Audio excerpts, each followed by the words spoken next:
권사 그러면 그냥 밥하고 청소하고 일하는 걸로만 생각하는데, 오늘 저는 이 열왕기하 4장에 등장하는 하나님의 귀한 한 역사의 현장의 기적의 주인공을 한번 바라보면서, 지난주 5달란트, 2달란트, 1달란트를 주시면서 나는 몇 달란트를 받았는가 묵상했는데, 3일 동안 또 이 3일 동안에 남겨야 될 걸 우리는 어떻게 얼마나 남겼는가, 그러면서 이번 다가오는 주일날 한 주간을 계산해보고, 하나님 이만큼 남겼습니다. 착하고 충성된 종아.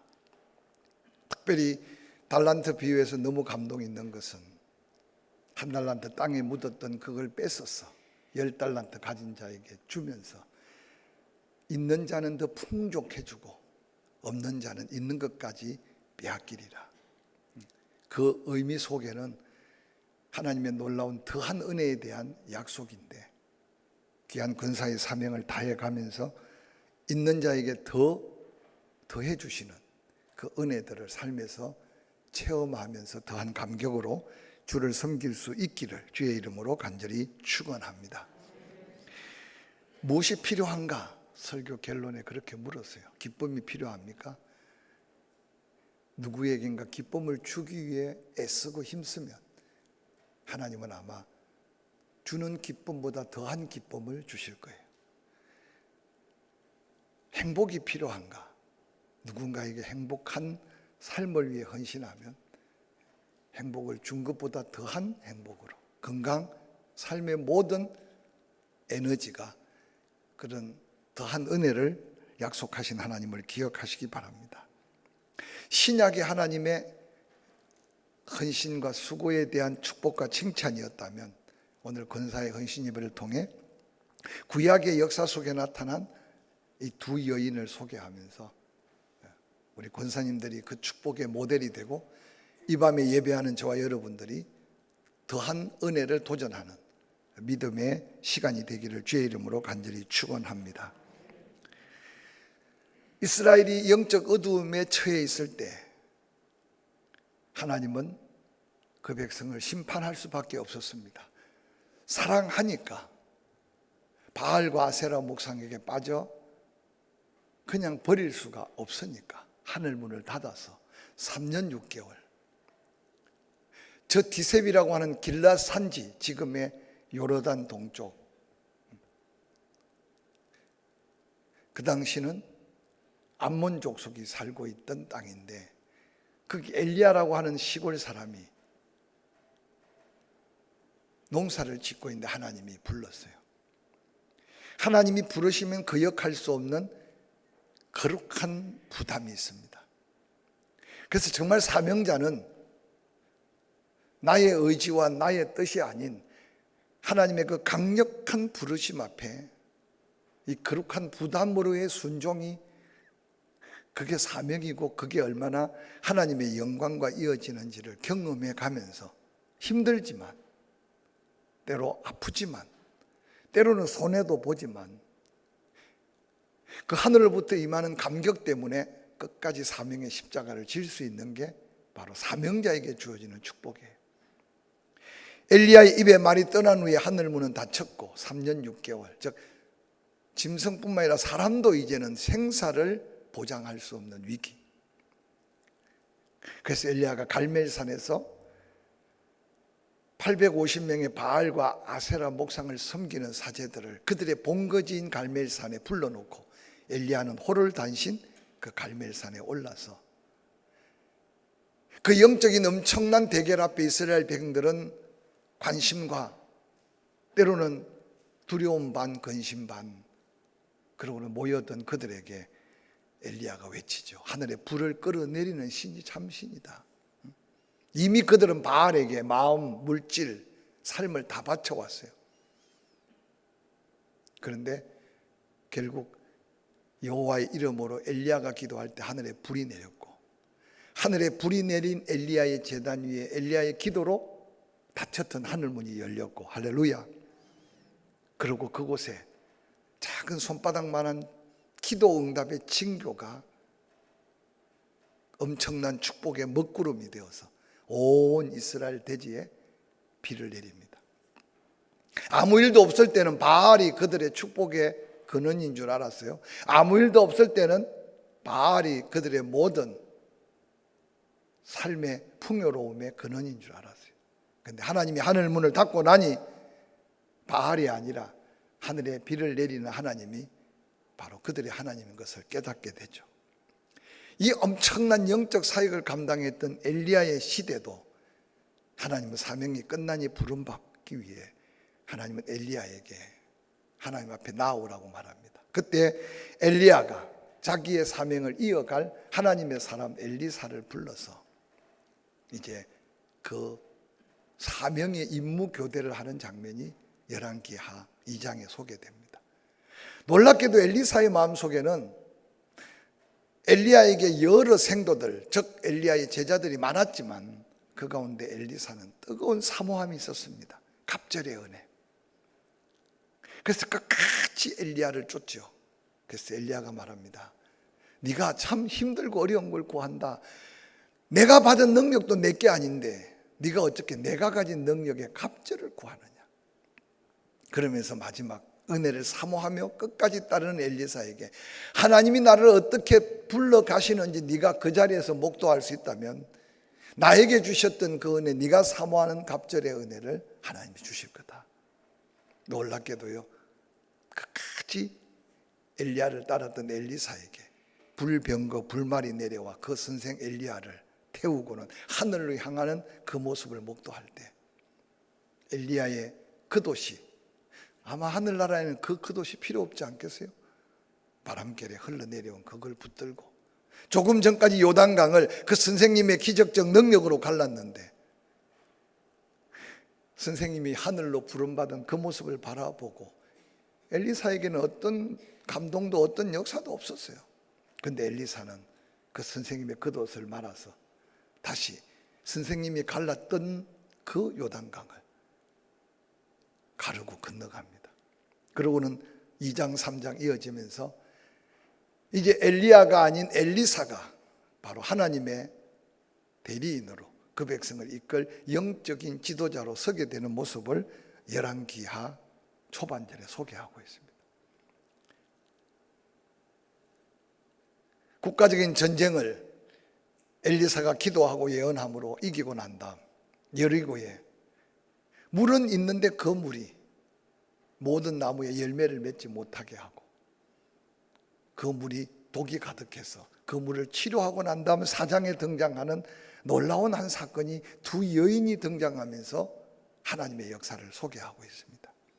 우리가 잘 아는 대로 열왕기하 4장 1절부터 7절까지는 선지자 엘리야가 운영했던 선지학교, 오늘날 말하면 신학교라고 봐도 되겠죠. 그런데 그 학교의 리더십을 이제 엘리사가 이어갑니다. 그런데 그 선생님을 따랐던 한 생도 중에 하나가 집안을 돌볼 수가 없죠. 그들 중에 아마 가장 가난한 한 집안에 아들 둘을 남겨놓고 엘리사를 따라 나간 것 같아. 그런데 그 사명을 제대로 감당치 못하고 그 남편이 죽었어. 집이 너무 어려우니까 두 아들을 키우는 부인이 아마 여기저기 오늘날 우리말로 말하면 사채를 썼던 것 같아. 빚을 갚을 소망이 없는 걸 알고 빚 주인이 독촉을 합니다. 빚을 갚지 못하면 당신의 두 아들을 종으로 팔 수밖에 없다. 아무것도 할 수 없는 절박한 이 여인이 엘리사를 찾아와서 내 남편은 당신도 아다시피 당신의 선생 지금 당신을 따르다가 죽었습니다. 그런데 빚을 준 채주가 빚을 갚지 못하면 내 두 아들을 종으로 데려가서 팔고 그 빚을 체감한다고 합니다. 내 힘으로는 아무것도 할 수 없는데 이 일을 어떻게 하면 좋겠습니까? 열왕기하 4장 1절은 이렇게 기록하고 있어요. 선지자의 제자들 중 아내 중에 한 여인이 엘리사에게 부르짖어 이르되 당신의 종 나의 남편이 이미 죽었다. 당신의 종이 여호와를 경외하는 줄을 당신이 알지 않느냐. 이제 빚준 사람이 와서 나의 두 아들을 데려가 그의 종을 삼고자 한다. 이보다 더 큰 어려움이 어디 있겠습니까? 그때 엘리사가 가정 형편을 물으면서 말하기를, 아무것도 없다 하는데 당신의 집에 있는 게 무엇입니까? 이제 있는 거라고는 기름 작은 병에 한 병밖에 없습니다. 엘리사가 말합니다. 아들과 함께 동네에 가서 그릇을 빌려라. 요즘은 뭐 빌릴 것도 없이 집에도 안 쓰는 그릇이 천지지만, 우리 어릴 때만 해도 뭐 조금 남다른 잔치를 하려면 다 동네 그릇 다 빌려서, 그릇 섞일까 봐 어떤 사람은 그릇 밑에다가 다 김씨, 박씨 다 써놓고, 그 그릇 하나 깨지면 큰 낭패처럼, 그게 엊그제 같잖아요. 이 선지자 엘리사 시대니까 어떻겠습니까? 근데 그 말씀 믿고 아들과 엄마가 그릇을 다 빌리고 말씀대로 문을 닫고 기름병에 기름을 붓고 있는 장면이 성경에 고스란히 소개됩니다. 붓고 또 붓고 붓고 또 붓고. 그런데 빌려온 그릇이 다 차고 나니 더 이상 기름이 나오지 않고 끝났어요. 성경에는 그냥 이 여인이 엘리사를 찾아가서 물었는데, 저는 생각할 때 기름을 부을 때 그 감격, 기름을 부을 때 그 감동이 어땠겠어요? 엘리사에게 찾아가니 엘리사가 하는 말이, 그 기름을 팔아서 빚을 갚고 네 두 아들과 함께 생활해라. 저는 오늘 이 본문을 통해서 두 아들을 종으로 팔아야 할 그 엄청난 가련한 여인의 신세 속에 그 누구를 원망하기보다는 이 문제를 해결할 수 있는 사람은 하나님의 사람 엘리사밖에 없다. 즉 하나님께 구하는 것밖에 없다. 근데 이 여인은 아마 하나님께 구할 용기도 믿음도 없었던 것 같아요. 그러니까 엘리사에게 다가가서 성경에 보니까 부르짖었다라고 기록하고 있습니다. 하나님이 우리에게 주신 최고의 특권은 환난 날에 나를 불러라. 네 힘이 모자라거든 나에게 힘을 구해라. 나의 도움이 필요할 때 나에게 간구해라. 끊임없이 성경은 하나님이 하나님 되실 것을 약속하면서 우리에게 주신 최고의 축복은 그 무언가 받아 누리는 은혜와 복이라고 하는 그 어떤 물질적이고 내 손에 쥐어지는 복보다 더 큰 축복은 바로 부르짖어 기도할 수 있는 축복이라는 사실을 기억하시기를 주의 이름으로 간절히 축원합니다. 저는 오늘 권사의 헌신 예배를 함께 영광 돌리면서 먼저 이 여인을 좀 기억하시기를 주의 이름으로 간절히 축원합니다. 벌써 수요일이 되고 목요일이 되면 밥당번은 이번 주말에 무슨 밥을 할까, 무슨 국을 끓일까, 목사는 이번 주일날 무슨 말씀을 전할까, 다 우리 사명 따라 고민은 되겠지만, 저는 먼저 이 여인을 소개하는 이유는 저는 포항 침례교회 권사님들이 개인뿐만 아니라 주변 교회를 돌아보면서 오늘 이 첫 번째 여인, 부르짖어 기도하는 이 여인을 먼저 발견하고, 여러분 삶에 모든 일에 기도가 우선되고 하나님께 묻고 하나님을 찾고 하나님의 은혜로 다시 재무장하는 헌신자들이 되기를 주의 이름으로 간절히 축원합니다.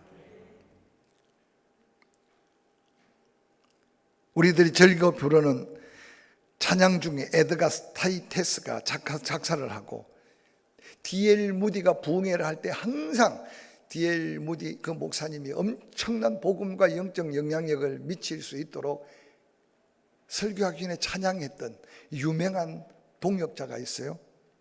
아이라 생키라고 하는 찬양 가수인데, 이 아이라 생키가 작곡을 했대요. 543장.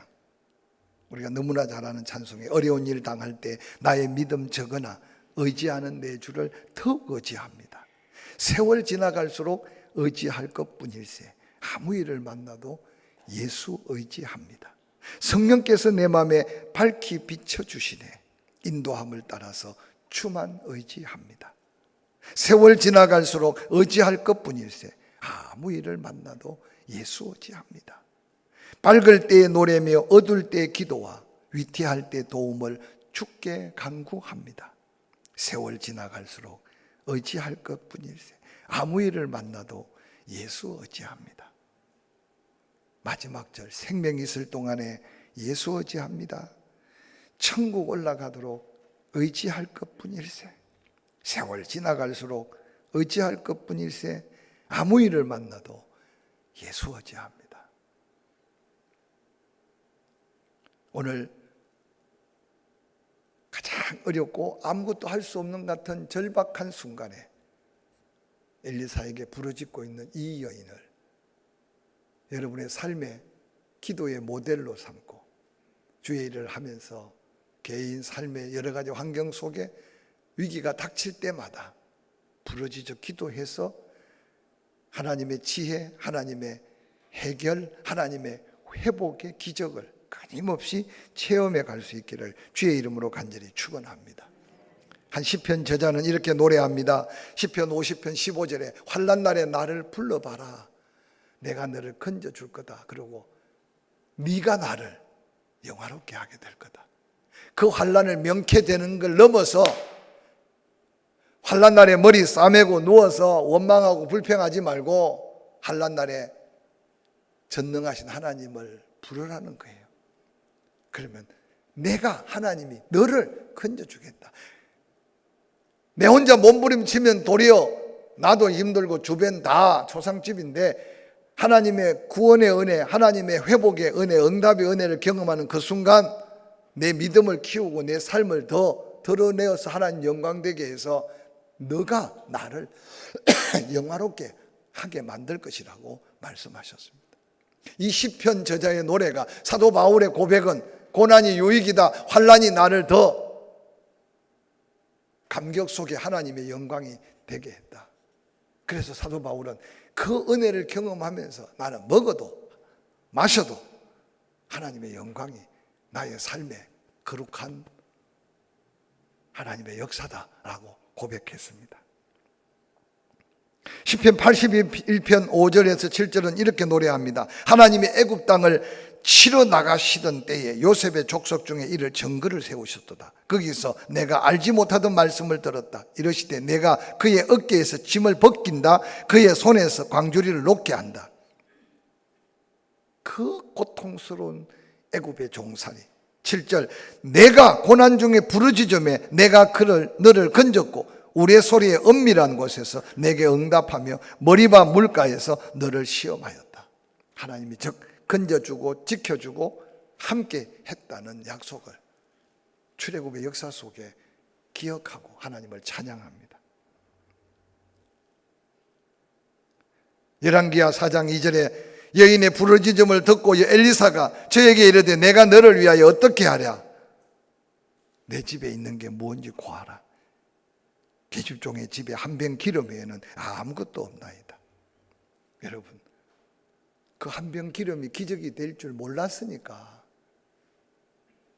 두 아들을 종으로 팔기 직전에 부르짖었던 여인.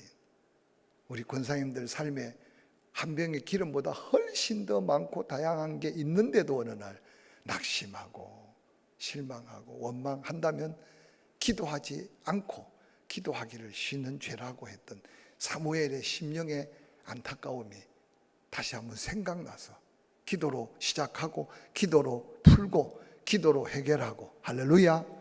그래서 오늘 헌신 예배를 드리는 우리 권사님들이 기도의 불씨가 되고 부르짖어 기도하는 기도의 모델이 되기를 주의 이름으로 간절히 축원합니다. 이어지는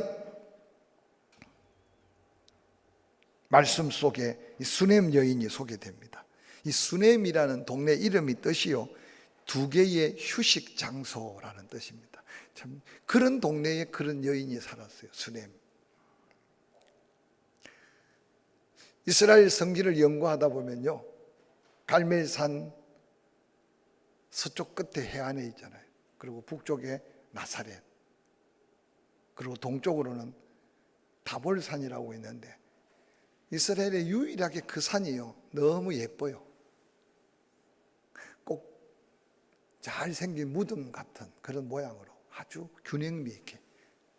근데 이 산은요 낮은 갈릴리 지역 베산에서도 보이고 디베랴에서도 보이고 길보아 산에서도 보이고 머깃도에서도 보이고 갈멜산에서는 당연히 보이고 나사렛에서도 보이고 수넴에서도 보이고.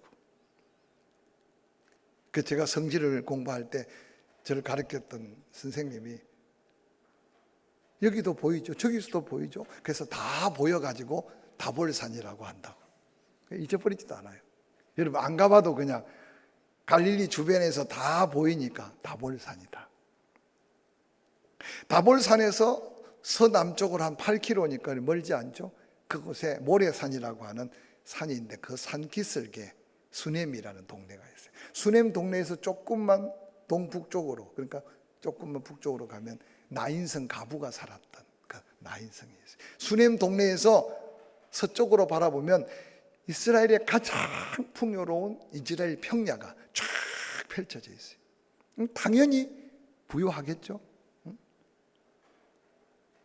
포항만 해도 그래도 안강 들판이 있으니까 어떻게 흘러서 쌀을 볼 수 있겠지만 저 남쪽 통영이나 마산 쪽은요 논이 거의 없습니다.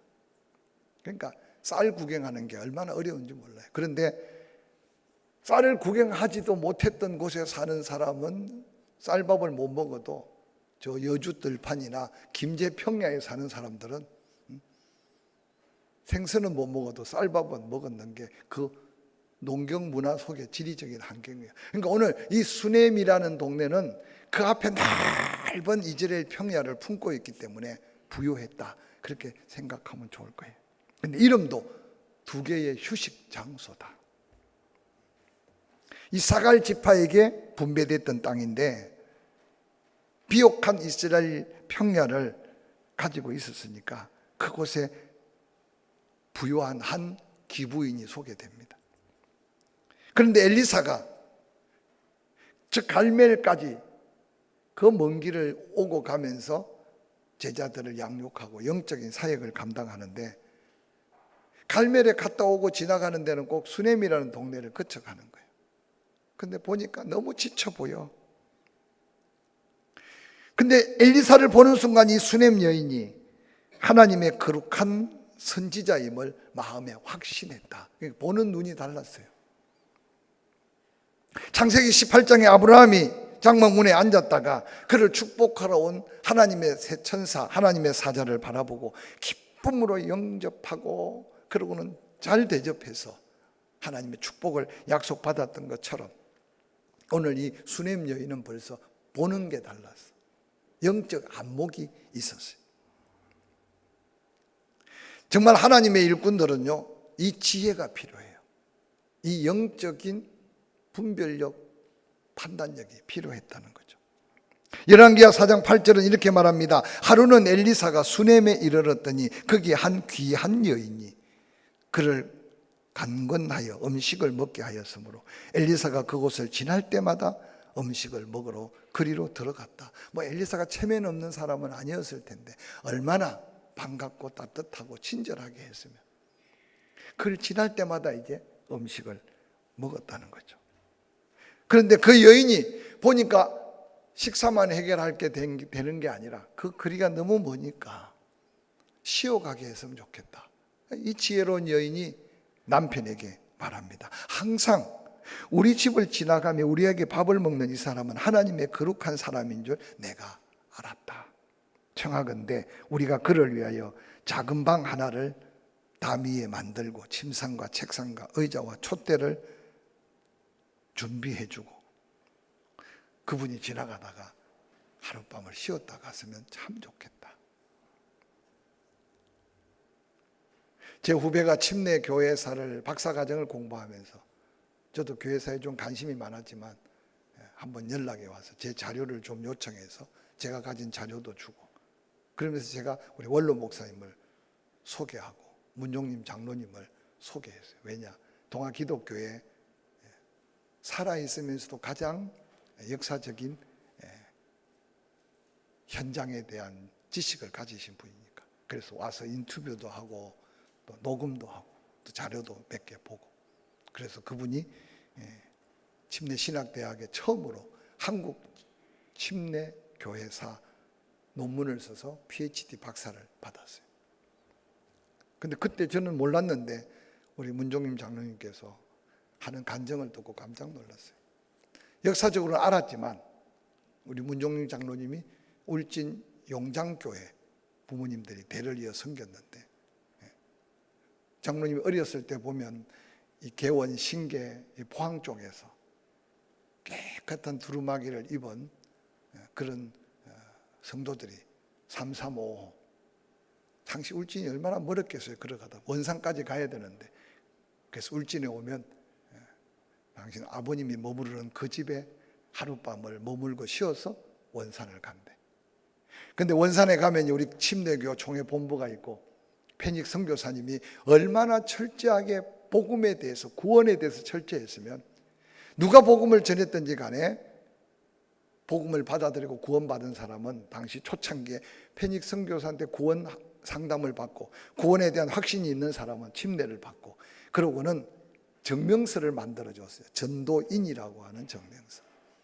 우리 주민등록증 한 2배, 3배 큰 전도인 직접 사인을 해서. 그래서 복음을 받아들이고 구원의 확신을 받은 전도인이 되면 반드시 그 누군가에게 복음을 전해야 돼. 근데 그냥 집에 살다가 지나치는 게 아니고 개나리 보침을 싸가지 와서 이 페닉 선교사님이 지적해주는 교회 없고 복음 듣지 못한 산골짜기, 함경북도, 만주, 시베리아까지 멀리는, 그래서 짧게는 3개월, 길게는 5개월, 6개월. 그래서 쪽복음을 팔고 전하고 복음을 전하고 돌아오는데, 우리 문장로님 어릴 때 보면 하얀 두루마기 입고 깨끗하게 올라갔던 분들이 어느 날 집으로 돌아오는데 상거지가 돼가지고, 두벌 옷이 어디 있어요 옛날에. 그러니까 3개월, 4개월, 5개월을 그 사방을 헤매고 다녔다고 생각해 보세요. 거지가 따로 없대. 그래서 자기 집에 도착하면 그 옷을 다 벗어주면 어머니하고 할머니가 그 옷을 빨아서 말릴 동안에 집에서 음식을 먹고 쉬었다가 그리고 그 옷을 입고 그러고는 돌아가는 걸 봤대.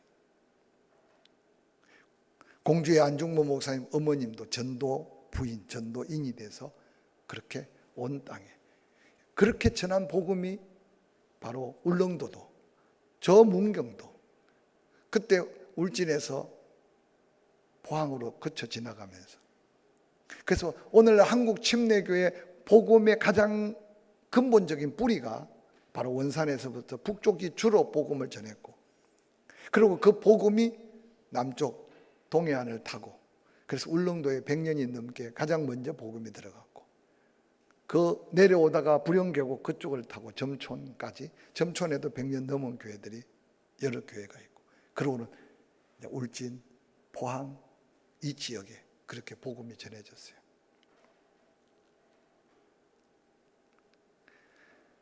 그런 복음이 전해질 때 보이지 않게 곳곳에 예수님 말씀하시기를 복음을 받아들이는 사람도 있지만 복음 전하는 사람을 섬기고 그렇게 배려했던 천사들의 손길을 통해 그 복음이 마을 구석구석, 오늘 본문에 이같이 우리를 위하여 세심한 배려를 하는 이 여인 엘리사가 감동을 받은 거죠. 함께 식사를 하면서도 감동이었는데 어느 날 와보니까 다락을 이어내서 그곳에 침대가 하나 있고 책상이 하나 있고 말씀을 보도록 등잔이 있고, 그 방에 누워있으니 이 엘리사가 너무 마음이 감동이 된 거예요. 이 본문의 세심한 배려라는 말을 히브리 원어로는 하라테트인데, 이 말은 존경스러움이 넘쳐서 두려움이 넘친다, 조심스럽다. 오늘날 우리말로 좀 번역해 본다면 상대를 존경한 마음에서 행동이 조심스럽고 치밀한 섬김이 바로 수넴 여인의 아름다운 섬김이었다고 성경은 소개하고 있습니다.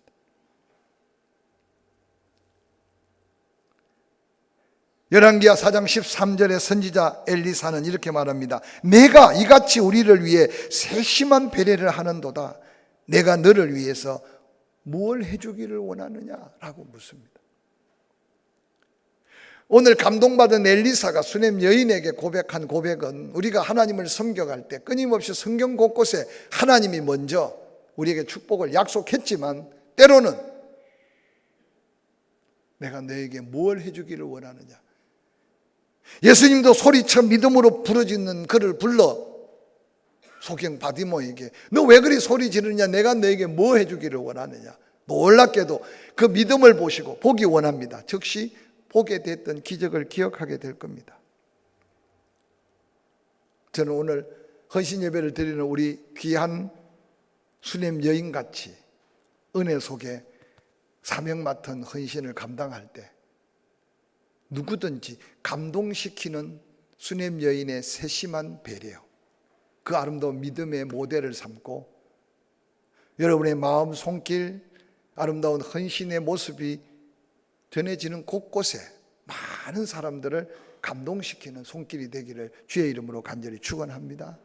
여러분을 인해 감동받은 그들 때문에 하나님이 감동을 받으시고, 그래서 구하지 않은 것까지 하나님이 끊임없이 더 채워가시는 2달란트, 5달란트 받은 자의 더한 은혜를 누려가면서 수많은 믿음의 후배들, 주변의 많은 사람들에게 그 아름다운 세심한 섬김으로 인한 축복의 비밀을 간증하고 주변에서 바라보면서 부러워하고, 그래서 그게 축복의 모델이 될 때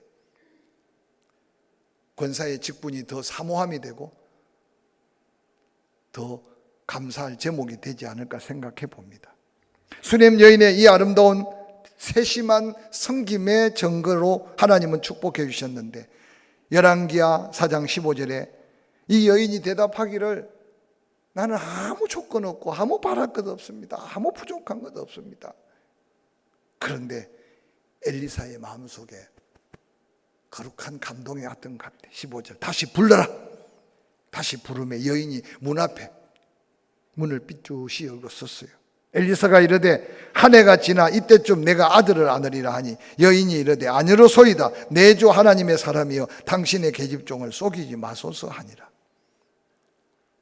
엘리사가 너무 거룩한 부담, 그냥 밥만 먹고 누워갈 수 없어서 이제 게하시에게 말합니다. 야, 이 사람아, 내 답답한 마음을 좀 헤아려 봐라. 이 집 구석구석을 좀 살펴보고 뭔가 우리도 밥값을 죄송하지만 해야 안 되겠냐.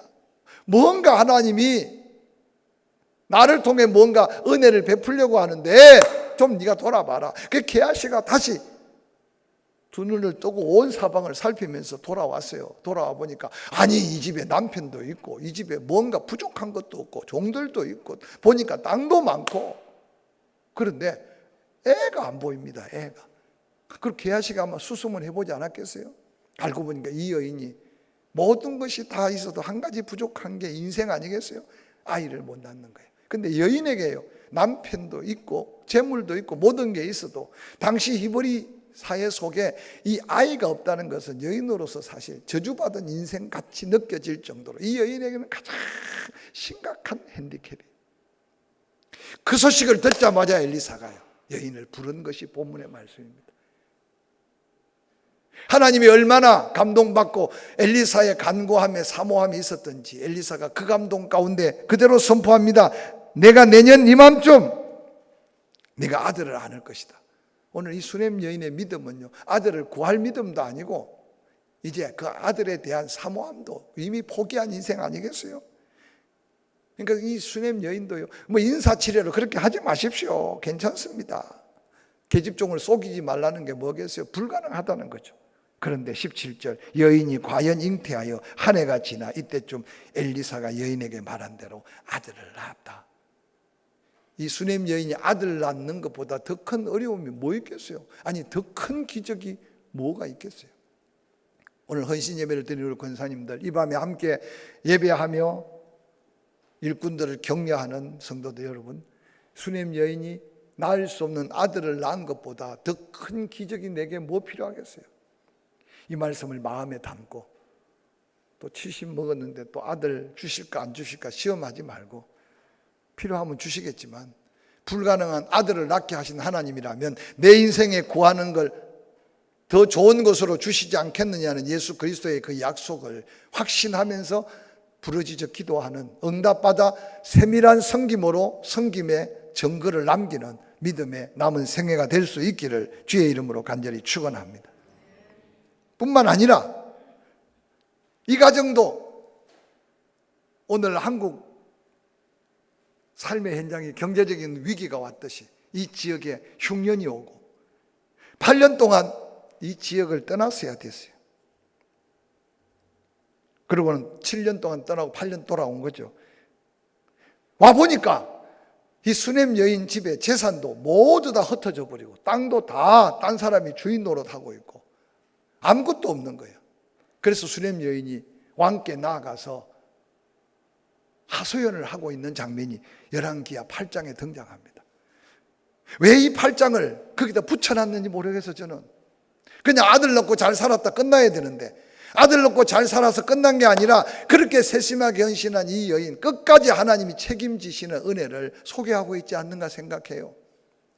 그렇게 풍족하게 풍요롭게 재산을 가지고 있었는데 그 땅을 살 수 없어 피하여 다른 데 갔다가 돌아와 보니 아무것도 없는 거예요. 그래서 왕에게 나는 수넴에 사는 이런 삶을 산 여인입니다. 내 땅을 와보니 딴 사람이 주인 노릇하고 있고 내 재산은 하나도 없어졌습니다. 그래서 안타까움으로 호소하고 있는 거예요. 열왕기하 8장에 쭉 읽어가면요. 그런데 이 여인이 왕에게 그 안타까운 소식을 호소하는 동안에 왕이 지난날 역사했던 하나님의 역사를 좀 알아보려고 엘리사의 종 게하시를 불러서 지금 게하시하고 대화를 나누는 중에 이 여인이 온 거예요. 그 게하시가 여러 가지 이야기 중에 수넴에 이런 여인이 있었고 엘리사가 그 여인 집에 아들을 낳게 했는데 그 다음날 아들을 낳았다고 하는데 보니까 그 여자가 저 여자야. 설교도 이게 좀 이렇게 전달이 잘 안 돼서 여러분 놀라지도 않는 것 같은데 뭐 이해는 됐나요? 세상에 엘리사가 기적을 이루고 하나님의 역사를 이루는 걸 설명하는데 그때 마침 수넴 여인의 아름다운 섬김, 세심한 그 아름다운 봉사, 그걸 통해 하나님이 기적을 일으킨 그 이야기를 하는데 그 여자가 그 옆에 있는 거야. 게하시가 뭐라 그럽니까? 지금 내가 이야기했던 그 주인공이 이 여인입니다. 이 여인입니다. 그래서 왕이 뭐라고 말합니까? 시간 관계상요.